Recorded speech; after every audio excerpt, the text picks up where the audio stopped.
del grupo de investigación de DEMAT, que ustedes ya por ahí quizá en el afiche vieron, que es un grupo que busca trabajar investigación y generar jornadas de discusión alrededor de cómo potenciar y desarrollar un ambiente inclusivo y diverso, y atendiendo a la diversidad en un contexto de la enseñanza y el aprendizaje de las matemáticas.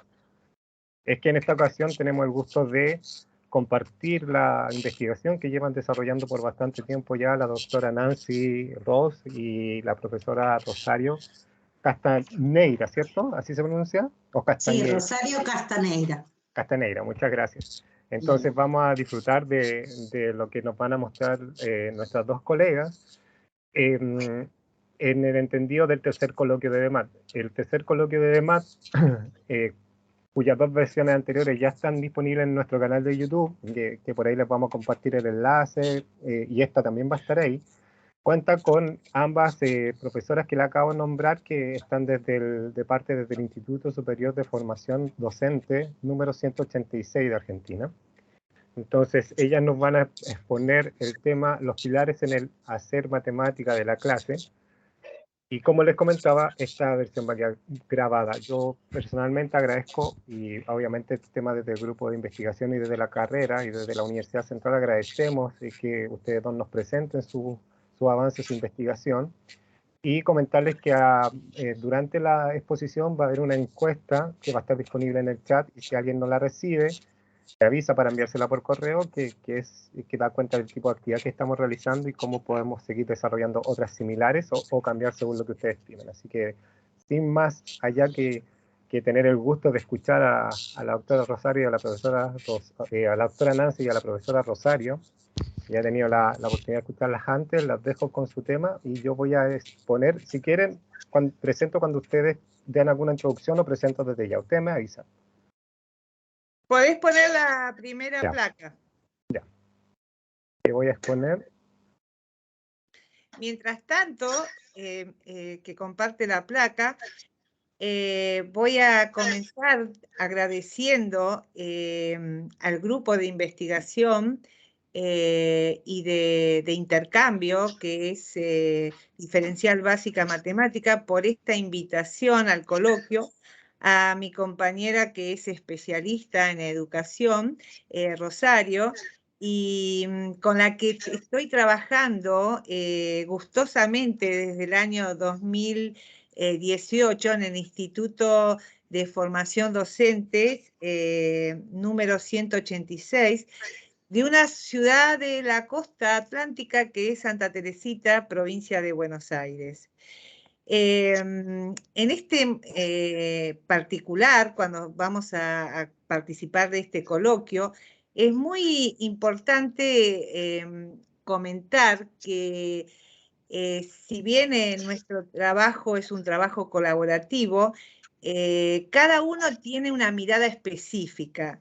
En mi caso particular, mi enfoque siempre está sobre lo epistémico, pero tengo el honor de tener a Rosario como compañera, y ella siempre trabaja en el campo de la práctica docente. Y con ella intercambiamos, igual que el equipo de trabajo, nosotros somos en el campo específico y el campo de la formación docente, somos 6 docentes que trabajamos en el instituto, en la carrera, y lo interesante de esto es poder compartir este coloquio de una forma que hace 2 o 3 años no lo hubiéramos pensado, porque fue justamente la pandemia que nos abrió la posibilidad de estar con ustedes en el día de hoy. Rosario, por favor, si querés comentar algo, y si no pasamos a... Sí. Bueno, primero, buenas tardes a todos y todas. Agradecer, al igual que Nancy, esta posibilidad y, bueno, compartir con ustedes que el placer de trabajar con Nancy es mío. Teniendo en cuenta que en el año 2005 la conocí siendo yo una maestra de grado, ella formaba docentes, ¿no? Y ese fue nuestro primer encuentro y la que me abrió las puertas a pensar y avanzar sobre el hacer matemática en las aulas. Así que el placer es mío, el lugar que ella me brinda para que juntas algunas cuestiones que fuimos construyendo en el tiempo, bueno, podamos hacerlas posibles también para los estudiantes del nivel superior. Pasamos la segunda parte. Bien, hay algo que me parece que es interesante antes de empezar el coloquio, que es pensar la educación. No importa que sea educación matemática, es pensar la educación en general. A lo largo de la vida de cada uno de nosotros, acontece desde distintos lugares. La educación acontece desde el saber hacer, del saber con el otro y del saber hacer, el saber ser, perdón. Quiere decir que la construcción del quehacer matemático en particular va a transitar estos momentos, momentos que estemos trabajando en el aula. Y requiere siempre, si vamos a trabajar de estas miradas aglomeradas, requiere siempre de espacios y estrategias para poder resolver situaciones problemáticas. Y en el caso nuestro, situaciones problemáticas que tienen que ver con problemas matemáticos. Y algo que, antes de darle la palabra a Rosario, que quiero destacar, este coloquio no es para pensar el hacer matemático en el aula de nivel secundario solamente, cualquier nivel académico, el hacer matemático, y no importa las condiciones, todos estamos en posibilidad de construir conocimiento, desde el lugar que sea posible. Bien. Te interrumpo un poquitito. Sí. Sí, por favor, miren, cuando Nancy hable, Rosario, que cierres tu micrófono, y así cuando Rosario hable, que Nancy cierre su micrófono porque se está acoplando un poquitito. Por favor, es eso nada más. Perfecto, gracias. Muchas gracias. Ya, continúe y no la interrumpo de nuevo. Gracias. Gracias. Bueno, recuperando las ideas de Nancy, nosotras consideramos que al momento de planificar una clase de matemática, como ella mencionó, en cualquier nivel, en el nivel inicial, en el nivel primario, secundario, y nosotros vinimos a sumar el nivel superior, es necesario ponernos a pensar que hay que entramar esos saberes que Nancy mencionó, ¿no? El saber, el conocimiento matemático en sí mismo, con el saber hacer, justamente planteando desafíos cognitivos, si tomamos a Charnay, ¿no? Verdaderos y buenos problemas. A través de ellos, lo que procuramos es desafiar a nuestros estudiantes a utilizar sus conocimientos previos y a partir de allí a ensayar, explorar, probar, equivocarse, debatir, argumentar, plantear interrogantes o nuevos problemas. Y justamente esto último es lo que se enlaza con el saber ser y el saber ser con el otro. Bueno, y pensar de esta manera una propuesta de enseñanza es justamente posicionarnos en una propuesta de enseñanza constructivista, ¿no? Siguiendo las ideas de Guillermina Walsh, es invertir la lógica de propuestas de enseñanza tradicionales que introducen los conocimientos matemáticos desde una presentación ostensiva. Gracias. Pasamos a la siguiente y le doy la palabra a Nancy. Bien, gracias Rosario. Cuando nosotros planificamos la situación didáctica en nuestras aulas para llevarla a presentarla a los estudiantes, es interesante lo que decía Rosario hace un instante de entramar. Entramar significa poder poner el saber con el saber hacer, el saber con el otro y el saber ser, que tiene que ver con esto de la ética. Y por eso, como docentes, siempre es necesario proporcionar el problema como una fuente y un lugar, y tener además criterio para la elaboración de ese saber. ¿Qué significa esto? Cuando buscamos una situación para plantear a nuestros estudiantes, tienen que ser problemas de forma tal que puedan dar lugar a la construcción del saber. Favorecer la resolución de esa situación, pero para eso es necesario trabajar en grupos, o sea, va a haber que tener en cuenta las agrupaciones, es muy importante. Y por el otro lado, quizás como el pilar central, porque son 5 pilares, la gestión adecuada de la clase. Por eso está en el medio, la gestión adecuada de la clase del docente, que va a permitir intervenciones de calidad para que ese saber se construya en ese grupo donde hemos presentado nuestra situación.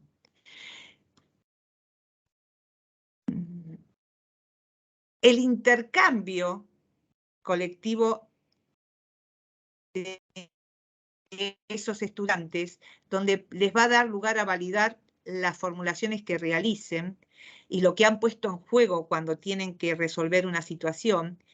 Y finalmente, el docente, una vez que generó ese espacio de puesta en común en pequeños grupos, en grupos más grandes, en grupo total, dar lugar a lo que se llama institucionalización. ¿Podrías volver, por favor, un poquito? Ah, está, gracias.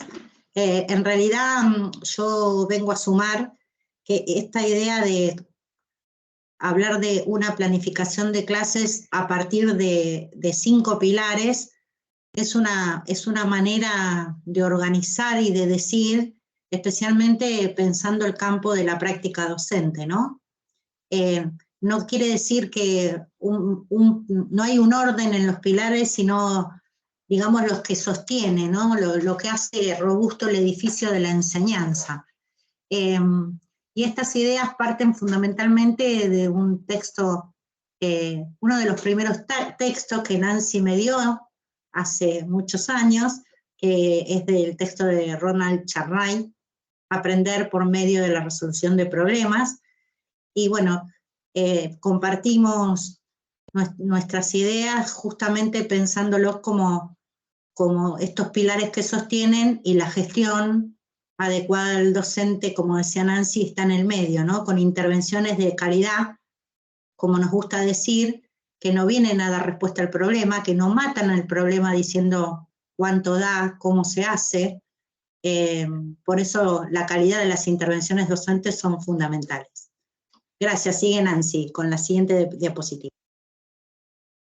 Bueno, acá viene la primera parte de la gestión de la docente, porque gestión es todo. La docente gestiona desde el primer momento esa situación en el aula y después va a tener como un rol muy importante al momento de gestionar que esa actividad funcione en el aula y genere esa construcción de conocimiento. Pero lo primero que el docente tiene que pensar es la situación que va a llevar al aula.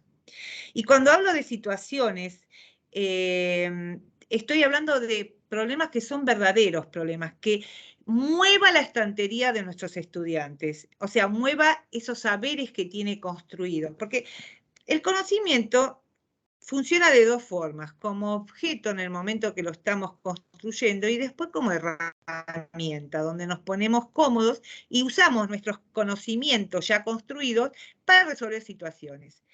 Pero justamente el presentar situaciones nuevas para seguir construyendo o reelaborando conocimiento ya construido, requiere de esos problemas donde la herramienta hay que ajustarla. La herramienta la construimos, tenemos saberes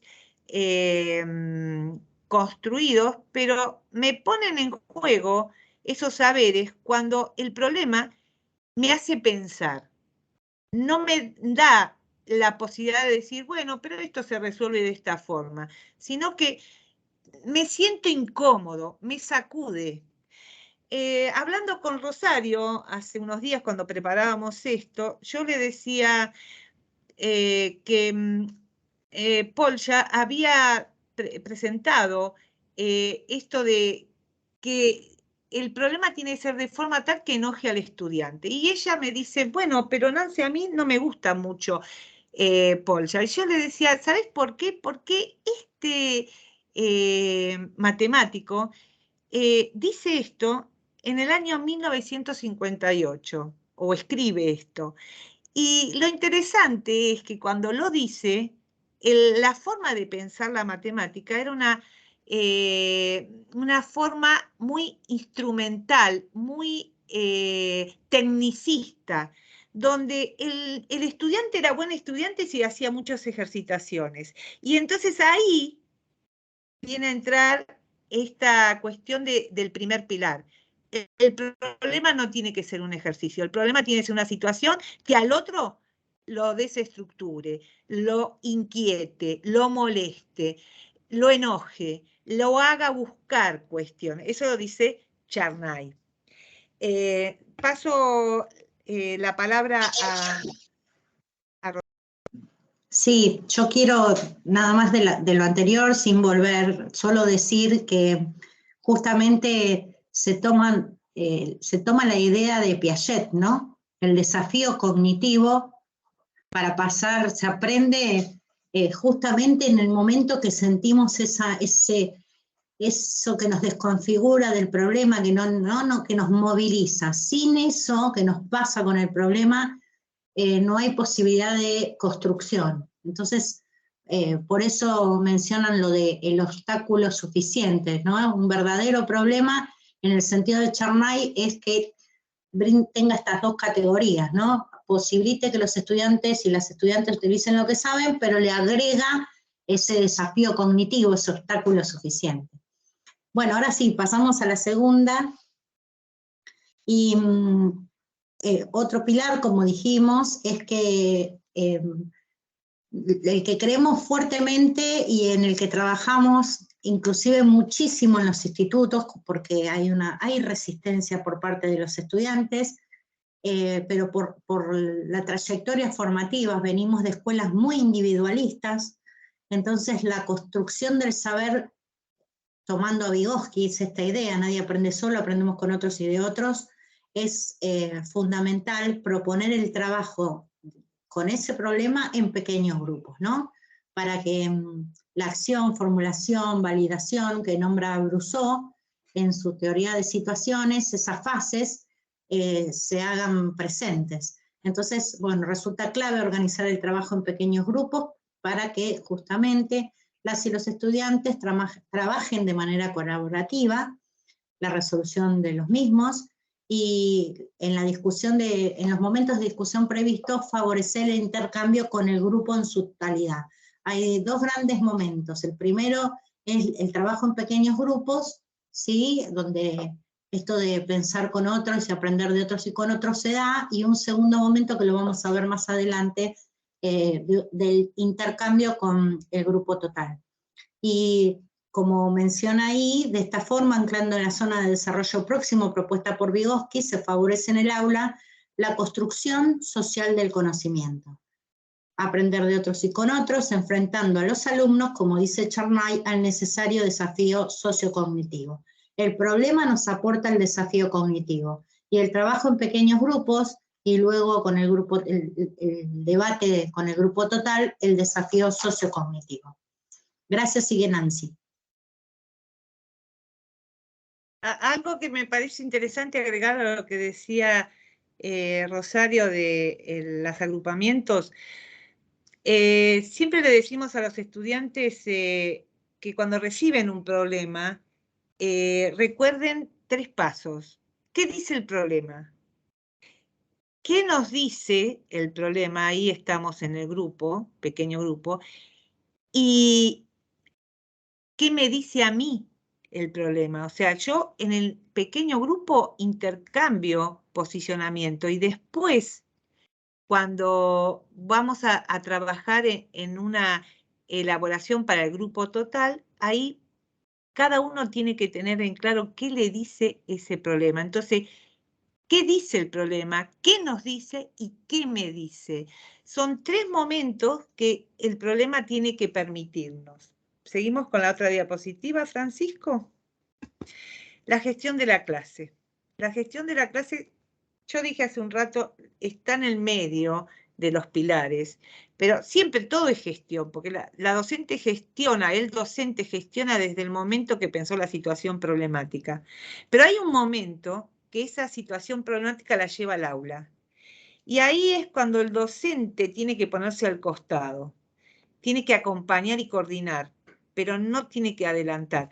Y si adelanta, le quita la magia que tiene el desafiarme con esa situación. La magia de decir, bueno, yo estoy solo con este problema, yo estudiante estoy solo, nosotros como grupo pequeño estamos solos con este problema. Entonces, la docente o el docente tiene que permitir que el otro trabaje en ese grupo sin interferir. Sí puede acompañar y coordinar y motivar esas preguntas cautivadoras que en vez de dar respuesta abren más interrogantes.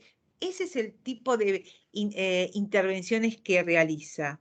Ese es el momento donde la docente tiene que ser muy cauta con lo que hace dentro del aula, porque eso le va a permitir al estudiante desafiarse y seguir motivado para ese desafío. Porque es como cuando nos pasa a nosotros, si nos gusta una película y alguien nos cuenta el final, la película nos deja de interesar.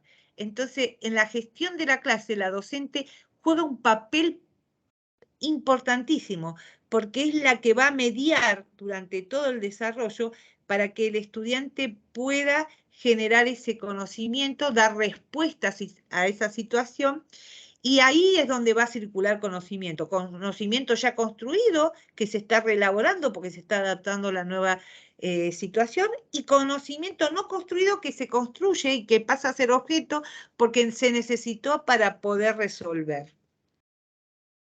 Te doy la palabra. Gracias, Nancy. En esa foto de la gestión de la clase podemos ver una docente trabajando con un grupo pequeño, ¿no? El trabajo en pequeños grupos.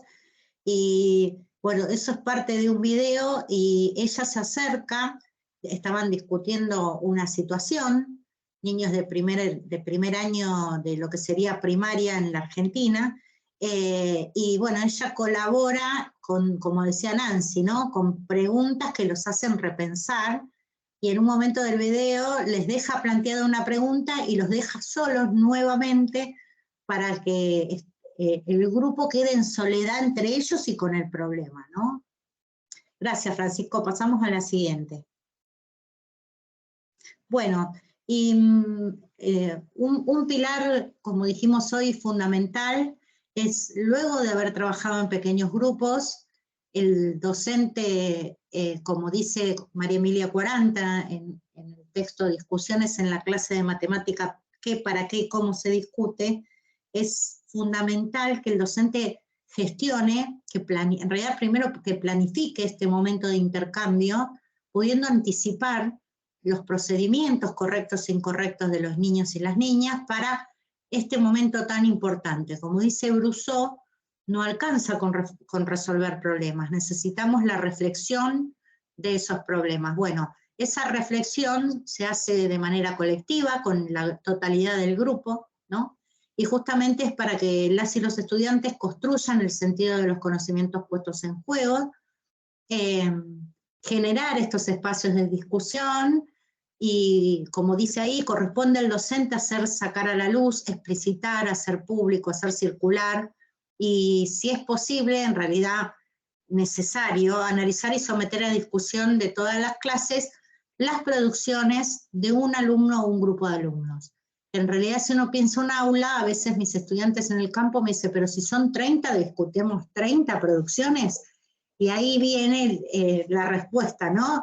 No, vamos a discutir las que el docente seleccionó estratégicamente en función del propósito de su clase, ¿no? Para tironear de aquello que quiere que se discuta. ¿sí? Entonces la puesta en valor de estos momentos que son parte del desafío sociocognitivo que mencionamos antes. Gracias, sigue Nancy. Algo que me parece momento de esto de los momentos de la puesta en común, aquí el docente en su gestión es como que incentiva para que los grupos interactúen. Y eso es muy importante porque el docente no está para sancionar. Es algo que nosotros generalmente le marcamos a nuestros docentes en formación, porque hay como una tendencia de lo clásico a esperar que el docente diga si lo que se ha generado en la producción tiene su aprobación. Y en realidad, en este momento de la puesta en común, en el sentido de los conocimientos, el docente lo que hace es permitir el diálogo entre los grupos para que esos grupos sean los que validen esas respuestas. Pasamos a la otra. Y ahora viene, sí, el momento donde el docente toma la posta y recoge todos esos saberes que surgieron en esa puesta en común, la institucionalización. Es una palabra que a mí me encanta, porque institucionalizar significa hacer legal el conocimiento que ha circulado. Y es interesante porque ahí es donde la docente o el docente tiene la posibilidad de decir, ah, pero qué interesante, esta ha surgido en este grupo.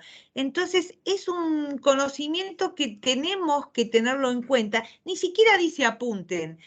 Dice, tenemos que tener en cuenta para seguir resolviendo otras situaciones que tengan una estructura como la que hemos presentado. O sea, el docente pone sobre blanco todas aquellas cuestiones que visibiliza, más que poner en blanco, visibiliza todas esas cuestiones. Y es esa palabra del docente que viene a institucionalizar la que el alumno o la alumna, el estudiante, la estudiante dice, esto lo voy a dejar asentado porque esto es importante. Ahí en ese momento el saber matemático que circuló en esa actividad toma estatus legal y se construyó. Acá no hay alguien que dice lo que pasó, sino que pone en relieve lo que los estudiantes han construido y han manifestado en el encuentro de puesta en común en grupo total. Yo voy a sumar algo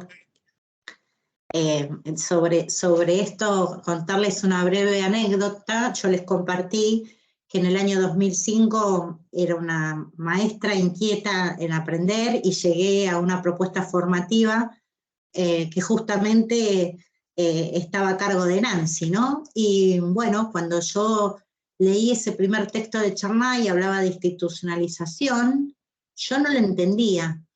Y entonces me acerqué a mi formadora a decirle que no terminaba de comprender el concepto. Y bueno, y Nancy, como buena constructivista, que no da respuestas, sino que invita a seguir pensando, me compartió un texto para que yo pudiera profundizar en la lectura y dimensionar de qué iba, ¿no? Bueno, lo comparto porque fue cuando uno viene muy anclado en una enseñanza tradicional, este momento que está a cargo exclusivamente del docente, después pude, después de la lectura, acercarme a ella y decirle, es que el docente le ponga el nombre matemático, porque ese saber lo tenemos nosotros, ¿no? Los niños, los jóvenes, a lo estudiado en la clase, ¿no? Pero compartir con ustedes esta pequeña anécdota de cómo la construcción también en didáctica es a largo plazo y con sucesiva revisita, ¿no? Así que bueno, pasamos a la última, Francisco. Bueno, acá compartimos con ustedes nuestra bibliografía, es mucho más amplia, pero lo sintetizamos en estos 3 textos que están disponibles. Y decirles, en acuerdo con Nancy, y para este cierre, queremos poner en valor que conocernos fue producto de la pandemia. La pandemia trajo cosas tristes, pero también trajo la posibilidad de extender las fronteras, ¿no? Las fronteras de nuestro instituto, donde están nuestros estudiantes de primero, segundo y tercer año del profesorado de matemática, al mismo tiempo que los docentes y los estudiantes de la Universidad de Chile, ¿no? Entonces estamos todos juntos, unidos bajo la idea de pensar juntos esto de hacer matemática como una política de cuidado. En la Argentina hace unos años que venimos hablando de política de cuidado y nosotros entendemos que para todos los niveles, los estudiantes, en esta idea de que todos tenemos la posibilidad y el derecho de construir saberes matemáticos desde un hacer. Y bueno, lo creemos fuertemente y tener la posibilidad de pensarlo más allá de nuestro instituto y con otros y con otras, es una posibilidad y la agradecemos. A mí me gustaría agregar algo para finalizar, que tiene que ver con el tema que elegí al coloquio, porque parece ser algo que ya se viene desarrollando. Rousseau empezó a trabajar como maestro en la década del 60 del siglo pasado. Creo que son muchos años ya de construcción de este hacer matemático que debería estar instalado en nuestras instituciones, y nuestros colegas y deberían tener como una atención puntual sobre la gestión de la clase. Y cuando nosotras llevamos a los estudiantes docentes en formación a las instituciones a hacer sus prácticas docentes, nos encontramos que todavía hay un largo camino por construir. Y cuando recibimos a nuestros estudiantes y tratamos de imponer este estilo de trabajo que, como dijo Rosario, en todos los niveles, y no imponer porque se nos ocurre, porque estamos convencidos que este es el marco teórico que nos sostiene en nuestro hacer matemático en el nivel superior, nos encontramos con una fuerte resistencia al querer, por parte de nuestros estudiantes, recibir el saber ya construido por otro.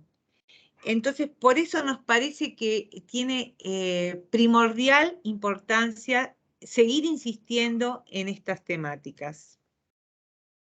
¿Puedo agregar algo cortito, Francisco? Algo que creo que no dijimos, pero que es muy importante, es que este hacer matemática en las aulas está en los diseños curriculares del nivel inicial, del nivel primario y del nivel matemático. Es una propuesta, la provincia de Buenos Aires propone este trabajo de este cómo enseñar. En el nivel superior no había un cómo enseñar, entonces nosotros hicimos como la extensión, porque estamos convencidas además que si uno no vivencia, no transita el hacer matemático primero, difícilmente pueda llevarlo al aula, ¿no? Entonces, bueno, esa es la posibilidad de dar que le damos a nuestros estudiantes de primero, segundo y tercer año del profesorado de matemática.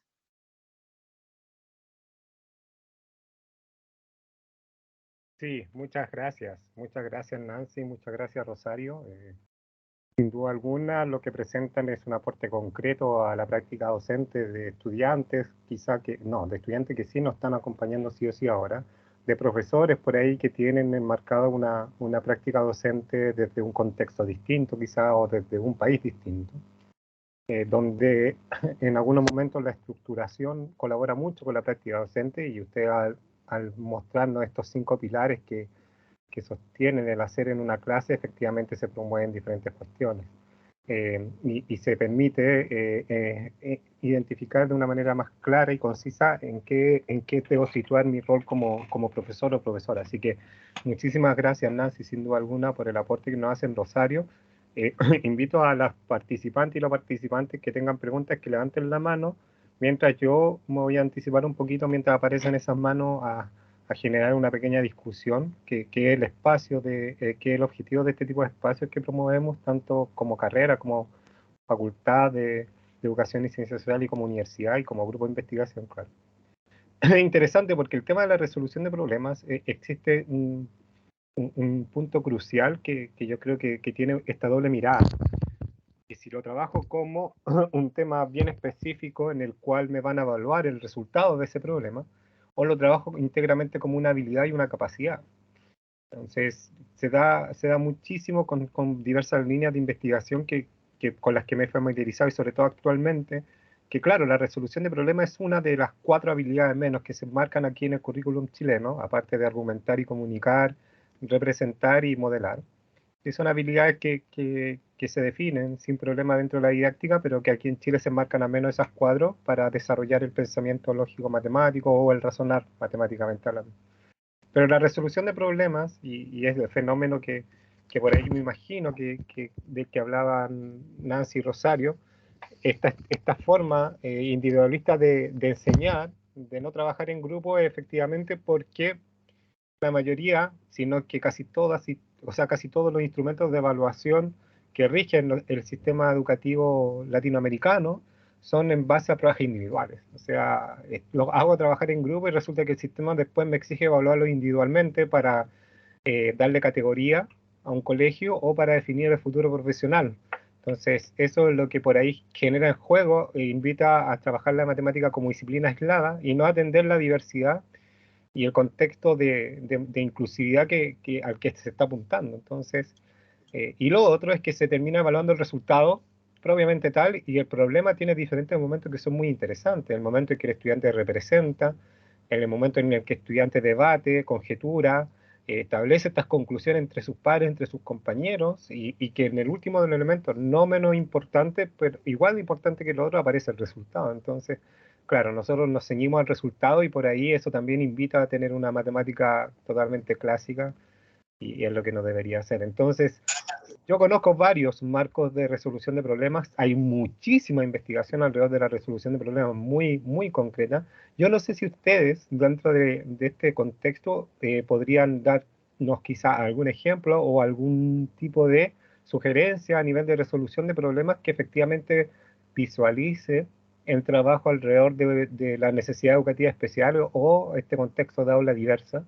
¿Qué momentos sienten ustedes que podrían favorecer la inclusión en matemáticas? Es esa como la discusión que invito a Nancy y a Rosaria que nos planteen, y esperar que las manos se vayan levantando en el Teams. Tienen la opción de levantar la mano para irlos más o menos colocando en lista y saber quién viene después y pregunta. Eso. Yo quiero solo decir algo cortito, que como mencioné, este posicionamiento de hacer matemática en el aula viene desde la provincia en los diseños curriculares, es la propuesta, pero va acompañada con una mirada sobre la evaluación, pensando en la evaluación formativa, ¿no? La evaluación formativa implica, bueno, hay un texto de Beatriz Moreno y de Cripa muy interesante que habla de las regulaciones, no desde la evaluación individual. Es más, justamente en el texto de Beatriz Moreno dice, evaluamos de manera individual, hacemos trabajar de manera colectiva, ¿no? En pequeños grupos, y después evaluamos de manera individual, nos pregunta. No nos da el tiempo para también acompañar la parte de evaluación, pero una cosa no puede ir sin la otra, ¿no? Y respecto al posicionamiento, qué mejor que Nancy para compartir sobre la didáctica de la matemática francesa, supongo que va a ir por ahí. Sí, a mí me parece interesante pensar que la didáctica de la matemática nos está invitando a nosotros desde hace unas cuantas décadas a pensar, primero, qué es lo que hace que el otro aprenda matemática. Porque nuestro problema como docente es justamente eso. ¿El otro aprendió matemática? Las pruebas PISA, por ejemplo, te están continuamente evaluando para ver qué nivel académico tenés en matemática, desde la escuela primaria hasta la universidad. Y la pregunta pasa por al docente para que el otro aprenda, que aprenda matemática, el otro, mi estudiante, aprenda matemática. ¿No debería yo presentar una propuesta en el aula que permita esa construcción?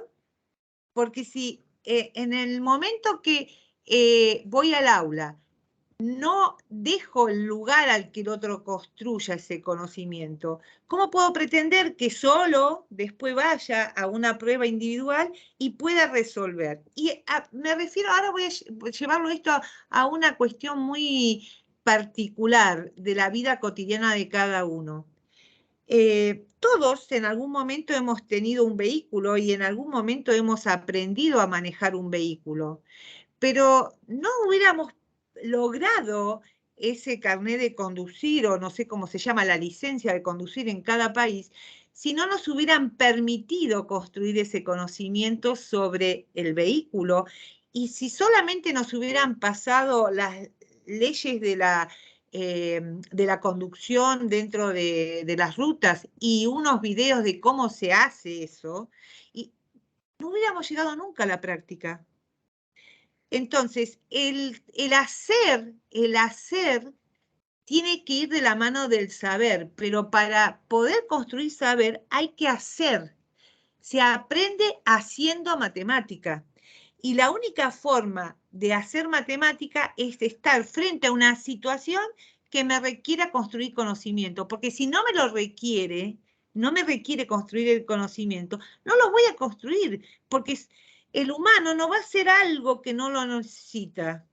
Entonces, si la didáctica de la matemática te está diciendo qué buenos problemas, porque Brousseau lo plantea, y el enfoque de la enseñanza de la matemática de la escuela francesa te está diciendo qué buenos problemas puede poner al niño en contacto con el saber a través de la propuesta del docente, porque de ahí viene, en un contexto determinado, es necesario que sea el docente el que ponga en contacto con el conocimiento a través de una situación.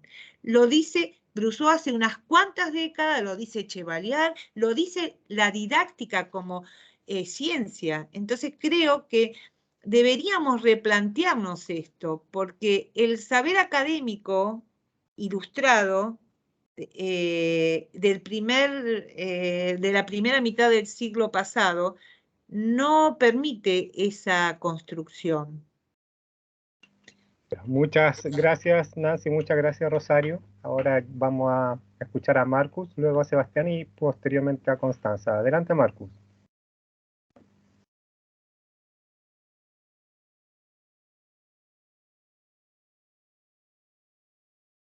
Aún no te logramos escuchar.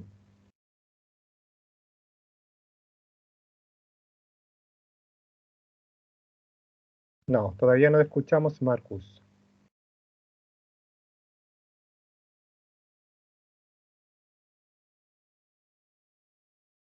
Va a intentar entrar de nuevo, me imagino, porque vamos a pasar con Sebastián y luego yo creo que Marcus lo que va a hacer es reconectarse. Dale, Sebastián. Ya, bueno, primero que todo, buenas tardes. Principalmente hablo sobre la parte en la diapositiva donde habla sobre planificar situaciones de enseñanza de cada clase de matemática. La pregunta es precisamente, ¿por qué es tan importante en sí para ustedes? La pregunta va para ambas. El trabajo en grupo. ¿Y por qué precisamente se lograría favorecer en la resolución de problemas? Pensando que en un contexto típico, por lo menos más generalizado, ocurre que siempre sobresale un niño más que otro. ¿Cómo estarían formados los grupos o algún ejemplo específico? ¿Vas vos? ¿Voy yo? ¿Quién va? Voy yo. Bueno, esta maestra, ¿no? Y digo, siempre recuerdo que soy maestra porque yo estuve también con esas mismas preguntas cuando empecé con Nancy en el 2005. Yo decía, bueno, pero si los pongo en grupo va a pensar Juancito, que es el que piensa siempre, ¿no?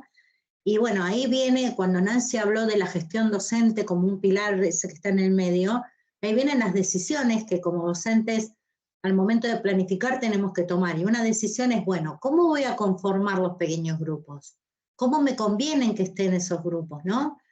Es más, Terici hace muy poquito dijo que estaría bueno pensar nuestras aulas como un equipo con 3 talles de camiseta. Entonces, dependiendo de la situación, vamos a agruparlos por cercanía en la disponibilidad de saberes, ¿no? Entonces, los niños que todavía necesitan trabajar más Nuestra variable didáctica va a ser trabajar con números, el mismo problema, y ahí viene lo que preguntaste, Francisco, en un aula heterogénea, cómo pensamos a todos y todos los niños, con discapacidad o no. La idea es pensar un problema y atendiendo a la variable didáctica, un ejemplo, el tamaño de los números, pensar el mismo problema para estos 3 talles de camiseta. Ahora, ¿quién está dentro del talle de camiseta? Es una decisión del docente, ¿no? Por disponibilidad de saberes, para ese rango de número pequeño, para ese grupo que necesita más, esos números más grandes para aquellos que tienen más disponibilidad. Y va a haber otros momentos donde necesitemos que ese Juancito, que siempre está ahí respondiendo, integrarlo al grupo de esos niños que necesitan más tiempo, porque le va a disparar con preguntas, con ideas, ¿no? Entonces, lo importante es que el docente que conoce, quien sabe su grupo, cómo son, la disponibilidad de los saberes que vamos a trabajar, tome la decisión de los agrupamientos en el aula.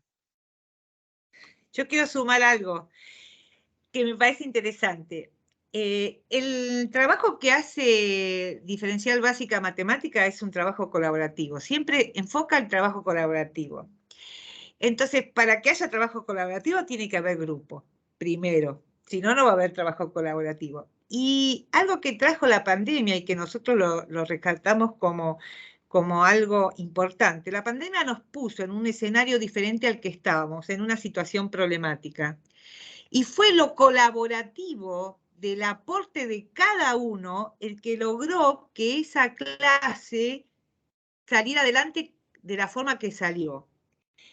Y que nuestros estudiantes trabajaran de la forma que trabajaban. Y en el grupo hay que destacar lo siguiente. Grupo no es equipo. Grupo es donde cada uno suma su disponibilidad de saberes y no hay alguien que dirige y dice vos haces tal cosa o vos haces esto, yo hago la redacción porque escribo mejor. No, cada uno aporta desde el lugar que está, porque así ocurre en la vida cotidiana también. Entonces, nosotros no enseñamos matemática en la escuela para que después eso quede en la escuela. Lo enseñamos para que después, con esos saberes que construimos en la escuela, puedan salir a la calle y trabajar en lo que sea, teniendo en cuenta un estilo de trabajo. Pero cuando ellos traen sus situaciones problemáticas al salón y lo miramos con ojos de la matemática, tenemos que ver qué herramientas tenemos para abordar esa situación. Nosotros tenemos un problema en la formación del instituto, es que nuestros estudiantes suelen agruparse según sus afinidades y sus entramados.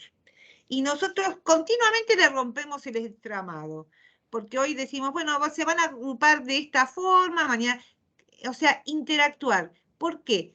Porque en un aula inclusiva, todos tienen que interactuar con todos. Yo he tenido la suerte o el privilegio, vamos a usar esa palabra, de tener a lo largo de la trayectoria como docente del nivel secundario, estudiantes con discapacidad ceguera y con discapacidad auditiva. Y me encantó porque fue el logro del grupo colaborativo que permitió que todos y aquellos que tenían esa discapacidad pudieran sentirse parte del grupo y trabajar y construir.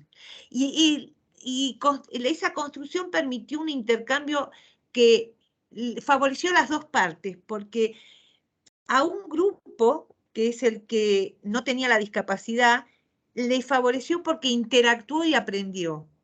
Y llevó un aprendizaje de vida para trabajar de aquí en más frente a esa realidad. Pero al revés, el niño que tenía la discapacidad, yo hablo de discapacidad y creo que hay un artículo nuestro que está en el grupo que lo pueden intercambiar, porque nosotros hablamos de discapacidad. Pero los niños que tenían discapacidad visual pudieron incorporar estrategias de los otros niños gracias a ese intercambio. Entonces a mí me parece muy enriquecedor que se trabaje en grupo, pero siempre hay un trabajo en soledad también, porque los niños tienen que tener ese espacio al inicio de la actividad de estar solo con el problema, de decir, bueno, y este problema antes de irme al grupo, ¿qué me permite este problema? ¿Qué me está pidiendo? ¿Qué sé yo? Porque no me voy a ir al grupo sin poder decir nada. Y cuando termino, a ver, ¿qué me quedó de esta clase? ¿Qué saberes yo incorporé? ¿A qué cuestiones todavía me están haciendo ruido? Entonces, esas cuestiones muestran de que los grupos son importantísimos, pero el trabajo individual nunca se pierde, porque nosotros también tenemos trabajo individual. Muchas gracias, ambas, por la respuesta. Quiero agregar algo cortito, ¿puedo? Sí, Muy, vale. muy cortito. En realidad también pensemos cómo colaboramos nosotros para el mundo, ¿no? En un mundo tan convulsionado. Entonces nosotros creemos fuertemente que estamos colaborando en la construcción de un ciudadano, ¿no? En estos momentos de intercambio en el pequeño grupo hay que discutir, hay que respetar las ideas del otro, hay que escucharnos. Entonces, sin querer o queriendo, también estamos colaborando en la construcción de ese sujeto crítico, ¿no? Capaz de discutir con otro, pero discutir en el buen sentido, ¿no? De respetando las ideas, abierto al diálogo, a la escucha. Bueno, eso también, digamos que hay que transitarlo en la escuela, porque en casa no hacemos eso, y está bien. El lugar y el momento es la escuela, ¿no? Darles la posibilidad también de construir en ese sentido. Muchas gracias. Muchas gracias, Rosario. Marcus, a ver si ahora te escuchamos.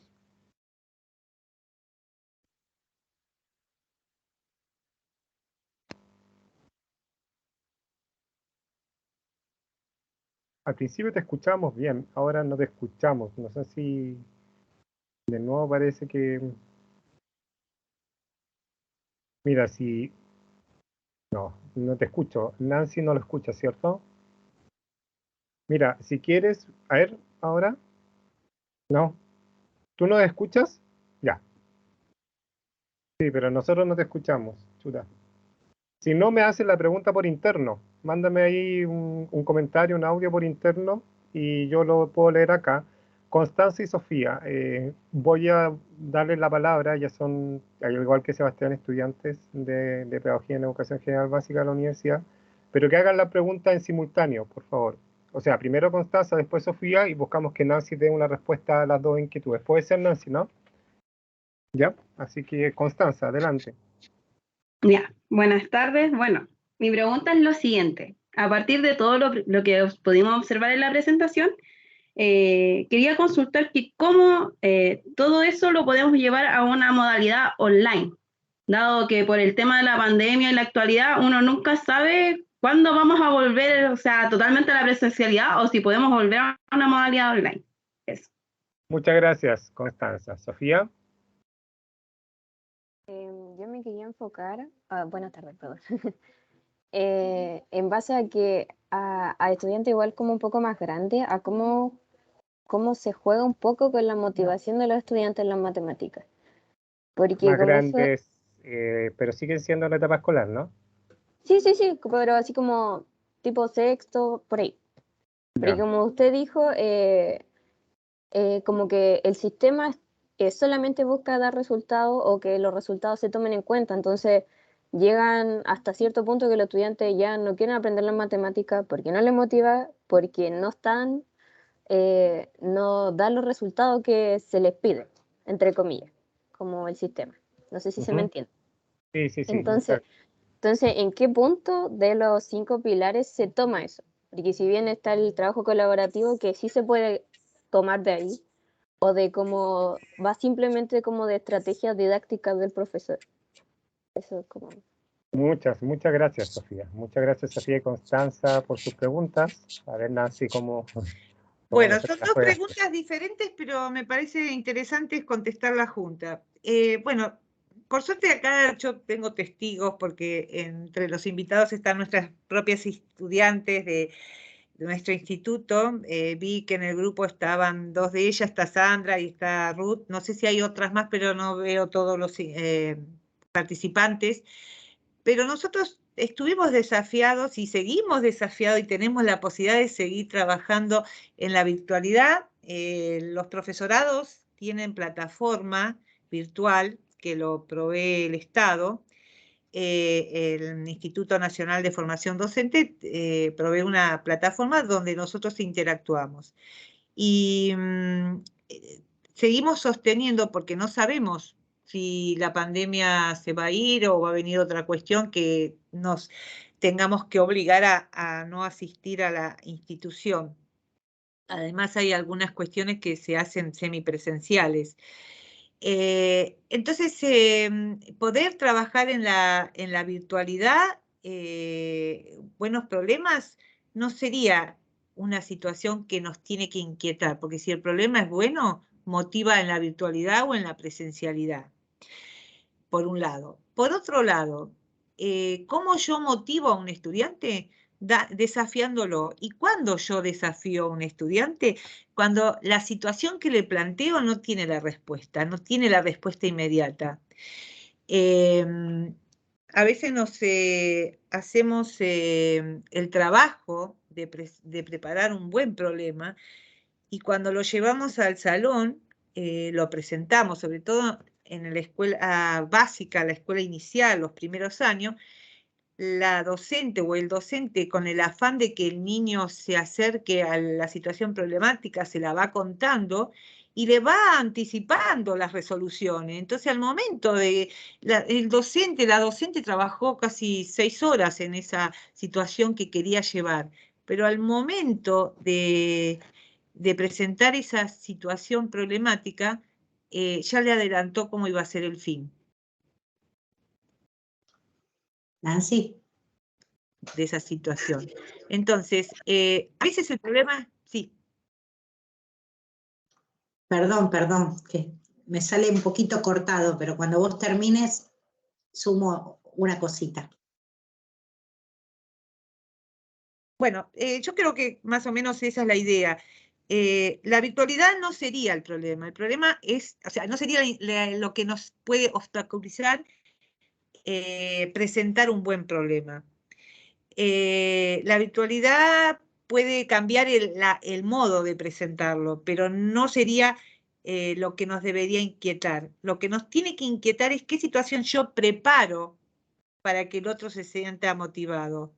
Y la tengo que poner a prueba. Y algo que queremos decirle, que por ahí se nos quedó en el tintero, nosotros cuando les hacemos planificar a las estudiantes y a los estudiantes, a los docentes en formación, les pedimos que planifiquen la actividad, resoluciones posibles y un análisis a priori de cómo va a ser esa gestión de la clase. ¿Por qué? Porque el estudiante tiene una matriz, y de eso puede hablar Rosario mucho, una matriz de docente. Ese docente que tuvo en su niñez, en su adolescencia, y esa matriz aflora cuando tenemos inseguridades. Y por lo tanto, si tiene un análisis a priori de cómo va a gestionar la clase, seguramente va a poder pensar algunas estrategias anticipatorias para poder llevar a cabo esa gestión, y ese problema nunca va a dejar de ser un problema desafiante. Dale, Rosario. Sí, respecto a la pregunta en el contexto de la virtualidad, cuando esto sucedió, nosotros con Nancy trabajamos en el Instituto Nacional de Formación Docente en aulas virtuales, nos desafiamos a sostener este hacer matemático en el contexto de la virtualidad. Los problemas se presentaban y después cómo hacíamos para el trabajo en pequeños grupos y este momento de intercambio colectivo. Para el trabajo en pequeños grupos, una posibilidad es los foros, ¿no? Se puede en la plataforma del instituto armar foros en pequeños grupos y después algo que nos sirvió mucho para el momento de la puesta en común, del intercambio colectivo, fue los Zooms, ¿no? Las videollamadas como estamos haciendo ahora. Algunas ideas de algunos instrumentos, esto de no negociar lo que creemos en el contexto de la virtualidad. Y respecto a esto de motivar, la motivación viene por el problema. Entonces, sí, pero Rosario, un problema para niños de primero, de segundo, de la escuela básica, de la escuela primaria. Y sí, empecemos a pensar los juegos como verdaderos y buenos problemas, ¿no? Ahí tenemos insumos, el juego en realidad también para el nivel secundario y para el nivel superior también, no, pero pensar la motivación tiene que venir, como dice Brousseau, y como sostenía también Piaget, que lo nombramos antes, a partir del desafío cognitivo, ¿no? El desafío cognitivo es la clave. Buscar un problema, es el problema el que va a motivar al estudiante. Eso estamos convencidos de eso. Después tenemos que ver el contexto, ¿no? Para qué año, para qué curso, pero siempre tenemos ahí como nuestro pilar que el problema es lo que los va a motivar. El desafío cognitivo, y les garantizo que es así. Los desafía. Esa foto que hoy puse del trabajo en pequeños grupos con esa maestra es un video, una prueba de esta idea. ¿Agrego algo, Francisco? Sí. ¿Agrego algo? Rosario dijo el juego. En la primera etapa de la educación primaria, los niños a veces se enojan cuando pierden en los juegos. Entonces, en alguna oportunidad, llevando a las estudiantes, en algún momento tuve estudiantes de nivel primaria en didáctica de la matemática. Entonces, era un problema espacial. A ver, ¿cómo yo tengo que jugar en el Tate-Ti? No sé si ustedes lo conocen, Tate-Ti es 3 en raya, para ganar, porque yo como no empiezo y no pongo en el medio, no gano. Entonces, la cuestión es que todo juego reglado tiene una estrategia. Entonces, a veces no enseñar a hacer matemática, enseñar matemática no solamente consiste en un contenido nuevo de matemática, sino que a ver qué estrategias me permiten visibilizar cuál es el obstáculo por el cual yo no puedo avanzar. Y este era un problema de estudiar los recorridos horizontales, los verticales y los diagonales. Y estaba muy interesante, porque de ahí después derivó en hacer unos pequeños grupitos de ajedrez y el movimiento del caballo. Entonces, yo creo que a veces uno desestima los juegos de mesa porque dice, son juegos de mesa. No, son juegos donde el niño debe pensar. Voy a dar otro ejemplo. ¿Cuántas veces hemos jugado a las cartas y un juego que nosotros hacemos en Argentina que se llama escoba de 15, o sea que tienen que sumar hasta dar 15? Entonces, con las mismas cartas, pero cartas que no suman 15, suman 5 o suman 4.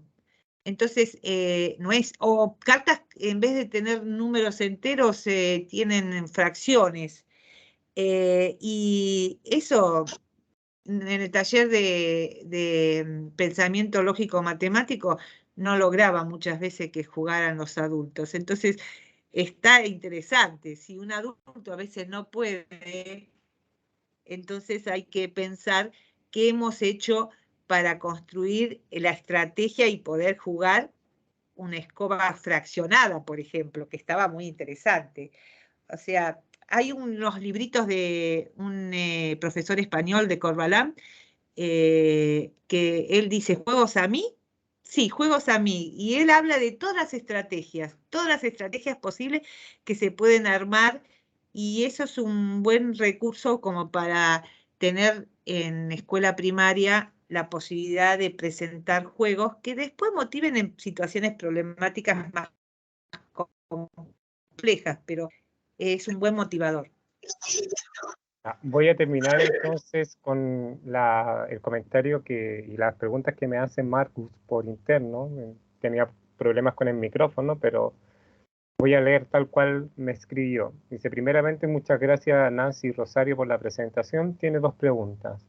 La primera, ¿cómo construir un problema que sea desafiante para todos los estudiantes de una clase? Y otro punto desafiante para el maestro sería la gestión del tiempo. Al fin y al cabo, tenemos un tiempo específico por clase y tenemos un currículum que cumplir. ¿Cómo piensan y cómo actúan frente a esos obstáculos? En cuanto a la didáctica de las matemáticas, también creo que ha estado muy ligada al aspecto cognitivo, dejando de lado las cuestiones afectivas que también influyen en la construcción del conocimiento, sea o no matemático. ¿Qué piensan ustedes? Eso es lo que comenta Marcus, para ir ya cerrando en virtud del tiempo y podríamos estar conversando toda la tarde, eso está claro. Es muy atractivo la discusión que se genera gracias a lo que ustedes presentaron y a las preguntas que se hacen. Yo creo que ya por ahí lo de Marcus es bastante específico y también genérico con respecto a una oportunidad de aprovechar eso para un cierre. Así que vuelvo a repetir para quizás no confundirlas, cómo construir un problema que sea desafiante para todos los estudiantes de una clase, uno, cómo piensan o cómo actúan frente a los obstáculos de los profesores a nivel de tiempo y a nivel del currículum que deben cumplir, y cómo las cuestiones afectivas también influyen en la construcción de conocimiento independiente de matemático, no, esto ligado al dominio afectivo y al aspecto cognitivo. Eso sería lo de Marcos y lo suficientemente potente, creo, como para ir finalizando Voy a esta empezar jornada. Adelante. yo, Rosario, y después cerrás vos. Creo que para la pregunta inicial de Marcus, hemos hablado mucho de lo que es un buen problema y cómo entusiasmar a todos. Si el problema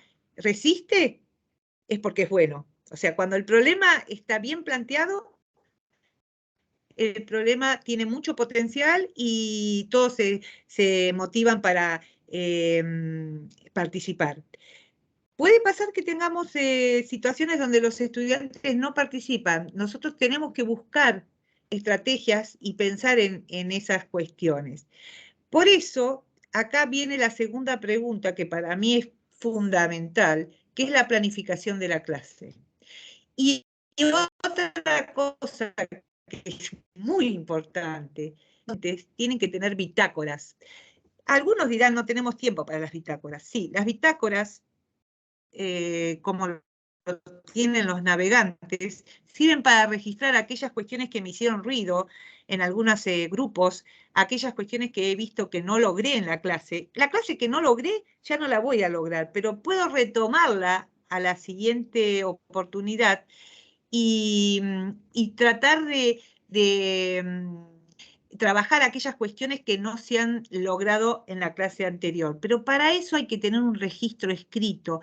No es un registro prolijo como hacemos en las prácticas de planificación cuando estamos estudiando, sino que es una bitácora, un borrador que el docente tiene continuamente consigo mismo para anotar aquellas cuestiones que son fundamentales, pero también tiene que tener una planificación que mire lo global, o sea, todo el currículum que tiene que desarrollar y lo particular. Y ir trabajando ese cronograma, tiene que tener un cronograma inicial, porque si no va a perder no va a poder visualizar dónde está la costa de la cuestión. La cartografía o cartografiar las clases permiten de alguna forma saber que hay un punto de partida y un punto de llegada que es el ciclo escolar. Para eso yo tengo actividad de forma tal de que pueda tener una visión global de esa gestión. Y después trabajar lo particular. Y hacer recortes que puedo hacer, pero la planificación es lo único que permite que el tiempo no se me escape. Porque si yo planifico la primera clase y me voy y me sigo quedando en la primera clase y después el tiempo se me acota. No obstante, nosotros no trabajamos un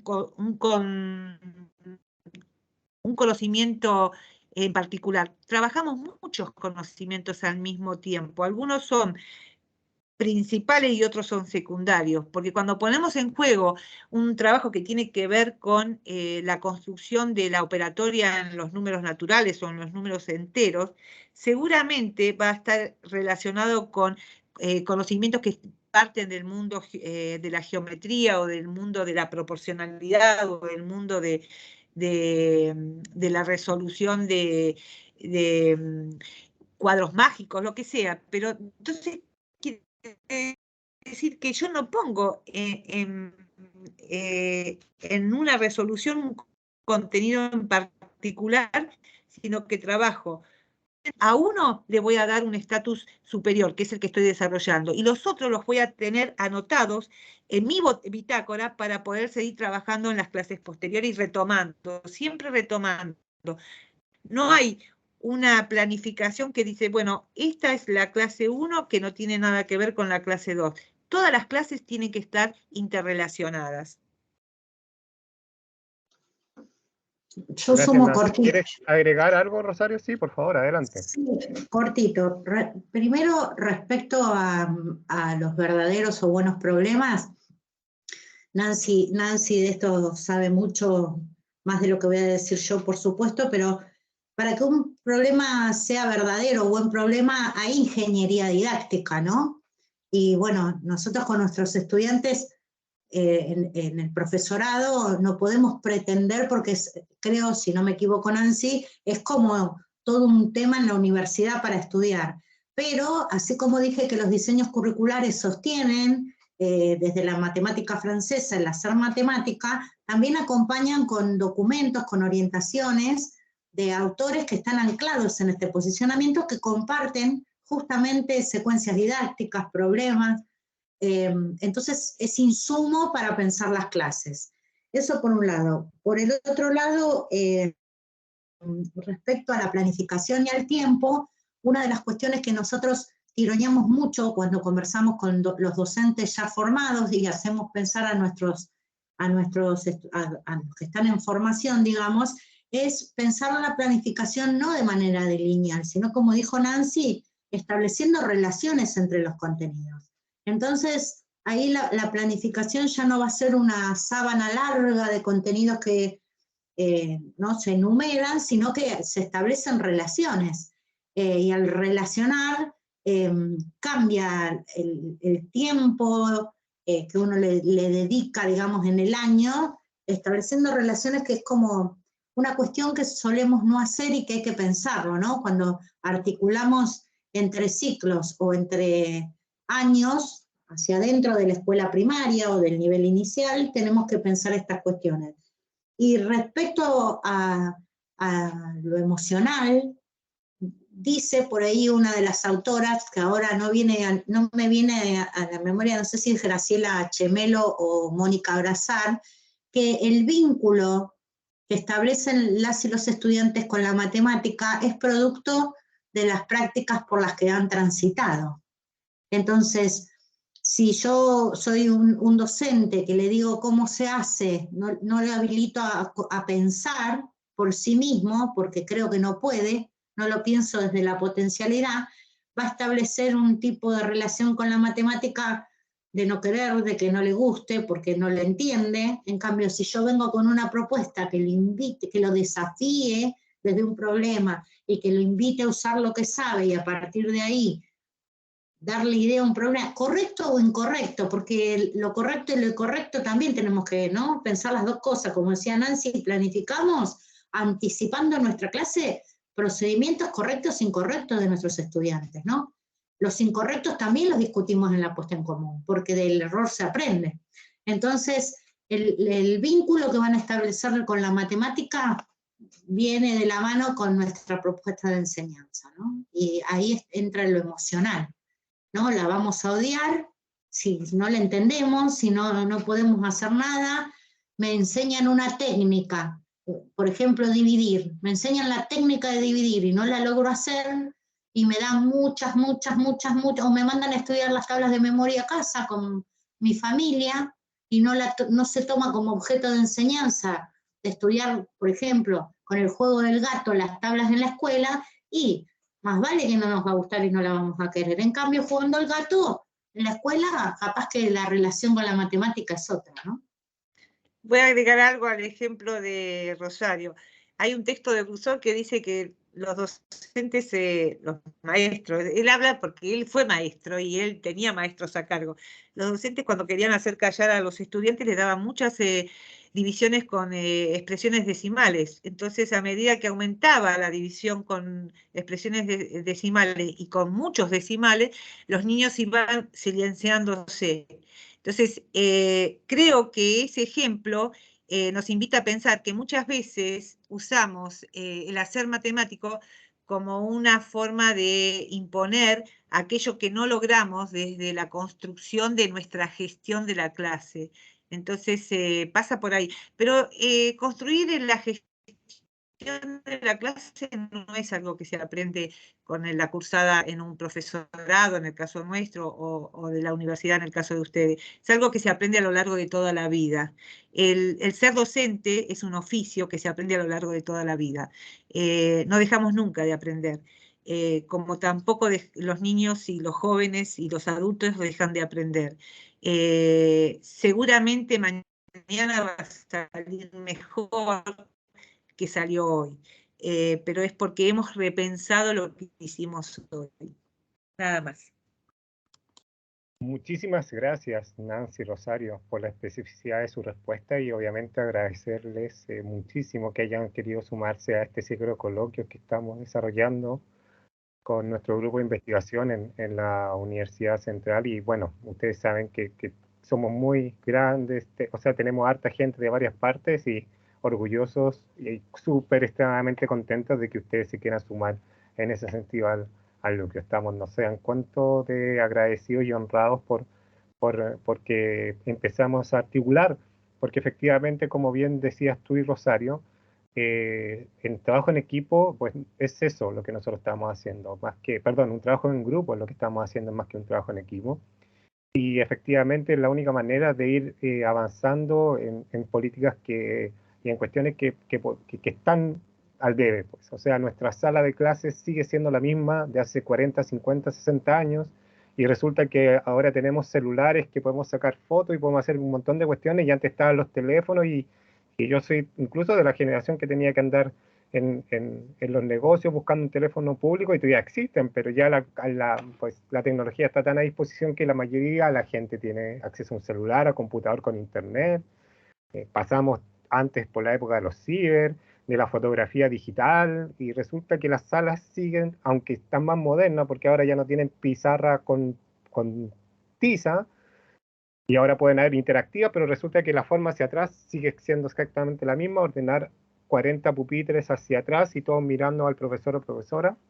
Yo creo que estamos al debe en muchas cuestiones, donde también en las matemáticas se prima el resultado por sobre la habilidad, y el mundo del aula diversa que cada vez es mayor, y sobre todo en esta parte de América, que por ahí los países poco a poco estamos teniendo incluso diferentes culturas, ya en un tema mucho más familiar, diferentes necesidades o estilos de aprendizaje, entonces tenemos que remar, sobre todo en la enseñanza y el aprendizaje de las matemáticas, que termina siendo todavía muy tradicionalista. Agradecidísimos, muchas gracias por su aporte grande.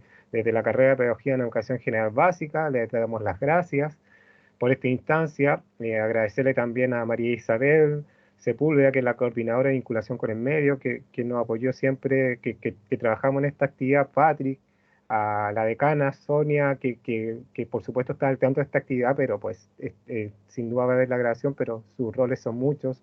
El director de nuestra carrera también les manda un abrazo muy cariñoso. Él está en una estancia en la Universidad de Sevilla de su doctorado, así que, pero estaba pendiente de que todo saliera bien hoy día.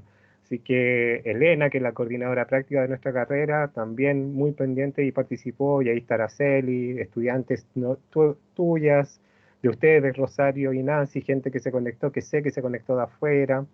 Entonces, muchísimas gracias. Esto lo vamos a subir al canal de YouTube de nuestro grupo de investigación y sigamos construyendo cuestiones. Nos queda una instancia más juntos dentro de las varias que ya tenemos programadas. No sé, ¿querías comentar algo, Rosario, para...?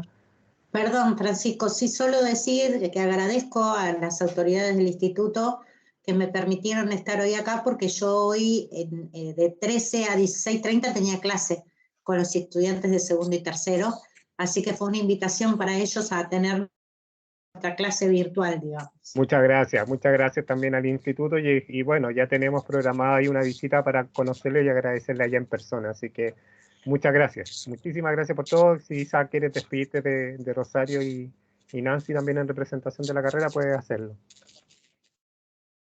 No estás con el micrófono cerrado. Ahí sí. Ahí sí. Bueno, siempre agradecida por esta instancia de poder compartir experiencias, con poder compartir conocimiento y poder ir enriqueciendo este quehacer no docente, que es cada vez más complejo, y lo sabemos.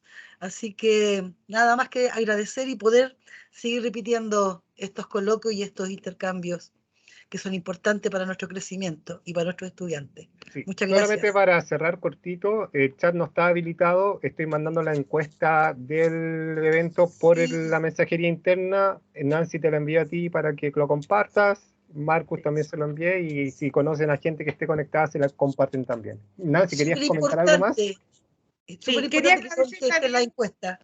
Sí, porque así podemos seguir haciendo estas actividades. Claro, además saber, claro, saber cuál fue el impacto es súper importante. Así que se agradece que contestes todos, por favor. Nancy, Gracias. voy a cerrar la grabación ya en todo caso. Quería agradecer brevemente que también me está